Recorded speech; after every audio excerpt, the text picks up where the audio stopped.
Good day everyone and welcome to the Hassledom. A happy new year to all my returning subscribers. Guys, you know you are the real deal. If today is your first time coming across this channel, then welcome. And do remember to leave a comment or a like so I know you are enjoying the video. We all know Africa has now become the hub of business and everyone wants a piece of the pie. But doing business in Africa, just like any other environment, is quite unique. You have to get many things right, and that is why you need to get an environment where things work, where processes are easy, and you get a good return on your investment. Today I present to you two of such environments, Ghana and Kenya. Kenya, officially the Republic of Kenya, is a country in the east of Africa. At 580,367 square kilometers, Kenya is the world's 48th largest country by area.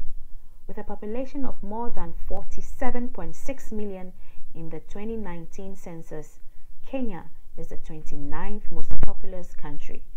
Kenya's capital and largest city is Nairobi. As of 2020, Kenya is the third largest economy in the sub-Saharan Africa. Kenya's wildlife is a talk of a town. Kenya has considerable land area devoted to wildlife habitats, including the Masai Mara, where blue wildebeest and other bovids participate in a large-scale annual migration. More than 1 million wildebeest and 200,000 zebras participate in the migration across the Mara River.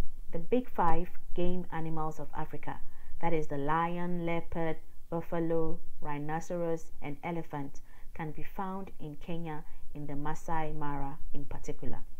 A significant population of other wild animals, reptiles, and birds can be found in the national parks and game reserves in the country. The tourism of Kenya is the second source of foreign exchange revenue following agriculture. The main tourist attraction area are photo safaris through the 60 national parks and game reserves. Other attractions include the wildebeest migration at the Masai Mara, which is considered to be the seventh wonder of the world, historical mosques and colonial era forts at Mombasa, Malindi, and Lamu, renowned scenery such as the white-capped mountain Kenya and the Great Rift Valley, tea plantations at Kericho, coffee plantations at Thika, a splendid view of Mount Kilimanjaro across the border of Tanzania, and the beaches along the Swahili coast in the Indian Ocean. Looking at all this, all I can say is Africa is an absolute paradise. Don't mind me saying that. Let's quickly have an overview of Ghana. Ghana, as you know, we've talked about so many times. But for those who are new here, Ghana is officially the Republic of Ghana. It's a country in Africa. It spans from the Gulf of Guinea and the Atlantic Ocean to the south, sharing borders with Ivory Coast in the west, Burkina Faso in the north, and Togo in the east.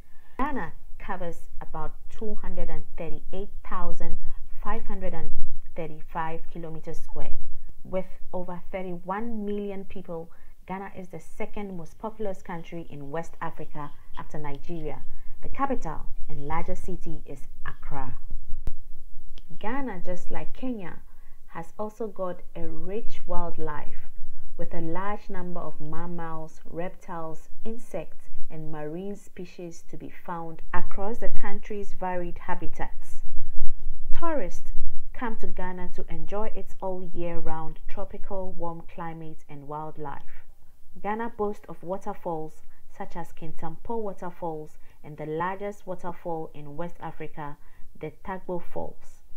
Ghana's palm-lined sandy beaches, caves, mountains, rivers, meteorite impact craters.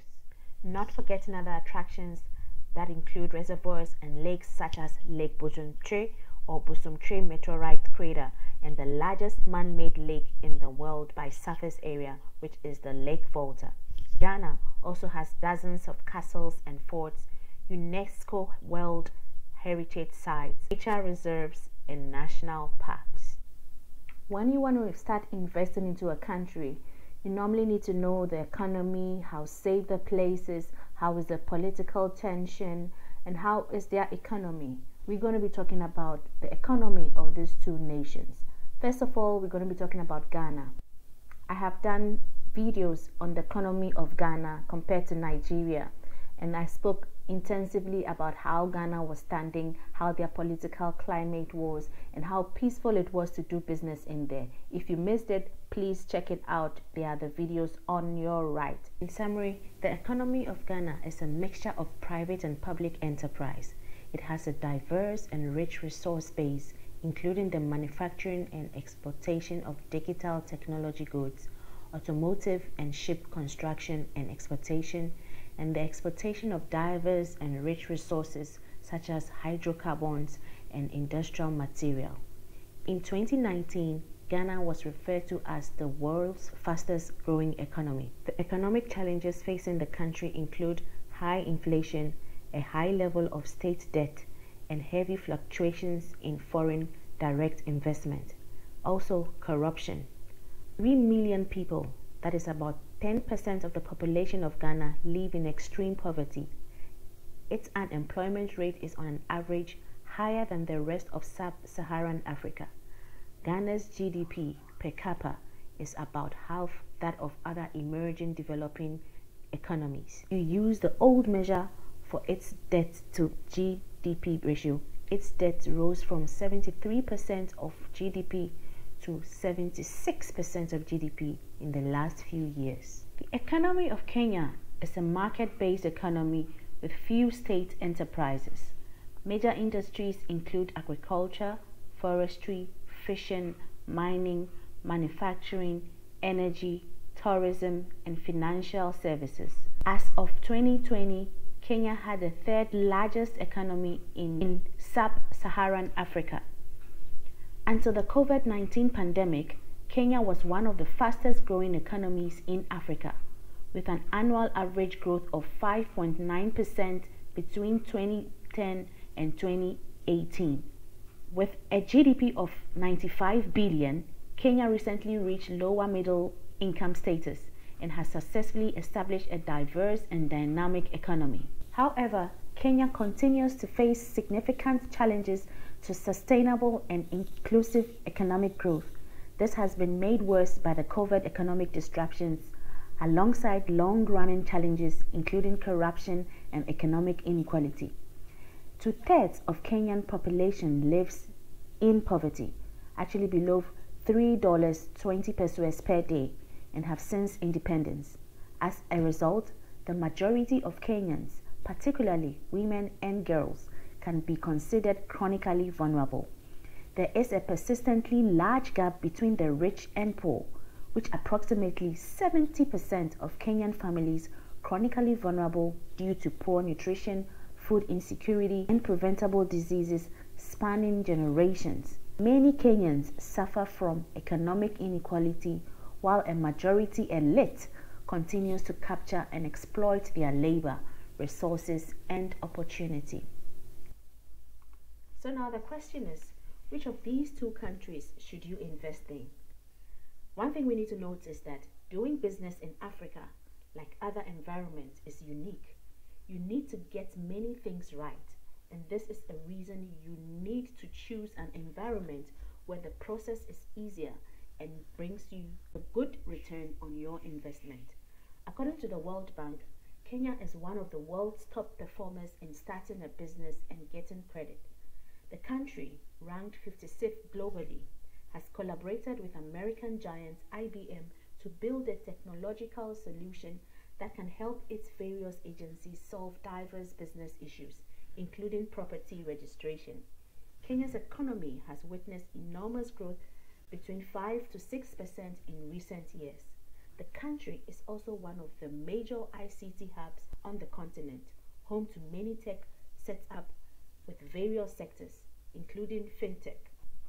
Other reasons include 1. A range of tax treaties and investments promotion and protection agreements, a stable pro-investment government, business-friendly regulation reforms, large pool of skilled English-speaking and enterprising workers, strategic location as a regional financial, communication and transportation hub, well-developed social and physical infrastructure, fully liberalized economy, preferential market access within the region, the European Union, Americas and Asia, and a well-established local and foreign private sector.